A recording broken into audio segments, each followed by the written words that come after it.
Hello, আসসালামু আলাইকুম। কেমন আছেন সবাই? এই তো আলহামদুলিল্লাহ ভালো আছি আমরা। তো আজকে দুপুরে কি রান্না হবে সেটাই আপনাদের সাথে শেয়ার করছি। কদিন ধরে শরীরটা ভালো ছিল না, আর আপনাদের ভাইয়ার শরীরটাও ভালো ছিল না। এই মাসটা পুরোটাই আমাদের মানে অসুস্থতায় কেটেছে। একবার আমার, একবার আপনাদের ভাইয়ার, একবার আমার বাচ্চার। তো সবকিছু মিলেমিশে এখন আলহামদুলিল্লাহ ভালো আছি। তো কয়েকদিন একদম কোনো ভিডিও করতে পারিনি। কারণ আসলে ভিডিও আমরা যারা করি তারা রেগুলার মানে কোনো না কোনো ভিডিও করতেই হয়, আমাদের অভ্যাস হয়ে গেছে। আর এটা তো আমরা ধরে নিয়েছি যে এটা আমাদের পেশা। তো চেষ্টা করেছি, কিন্তু আসলে এভাবে করা হয়নি। তো ভাবলাম যে আজকে শরীরটা যেহেতু একটু ভালো লাগে তাহলে ভিডিও করে নেই।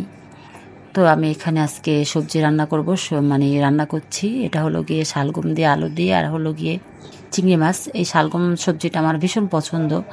শীতের সিজনে দেখা যায় এই সবজিটা আমি মানে পারলে রেগুলার খাই, আমার খুব পছন্দ। তো শীত যেহেতু চলে যাচ্ছে, আর এটা কয়েকদিন পর আর তেমন একটা খেতে ভালো লাগবে না। তো ভাবলাম যে তাহলে মানে শেষ যেহেতু হয়ে যাচ্ছে তাহলে আর একবার খেয়ে নেই।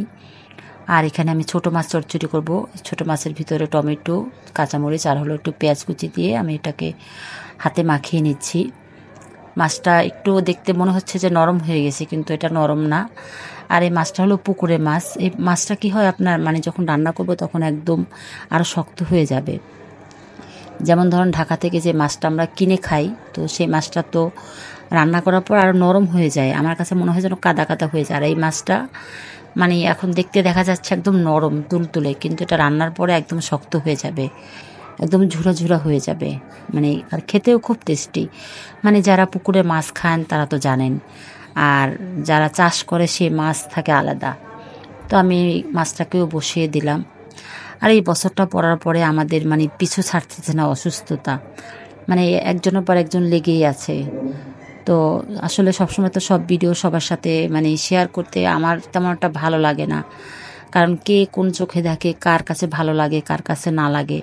তাও মাঝে মাঝে আমি বলি আমাদের মানে দুঃখ সুখের কথা, কারণ কেউ না কেউ তো অবশ্যই দোয়া করবেন আমাদের জন্য। আল্লাহ কার দোয়া কবুল করে নেবে সেটা তো একমাত্র আল্লাহই ভালো জানে।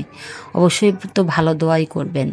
আমি তো সবার জন্য ভালো দোয়াই করি যে আল্লাহ যেন সবাইকে সুস্থতা দান করে। আর বর্তমানে দেশের যে পরিস্থিতি, আল্লাহর কাছে এটাও দোয়া করি যে খুব শীঘ্রই যেন এই পরিস্থিতি থেকে আমরা কাটিয়ে উঠতে পারি, এবং সবার কাছ মানে সবাই যেন বালা মুসিবত থেকে সবাইকে যেন আল্লাহ হেফাজত করে।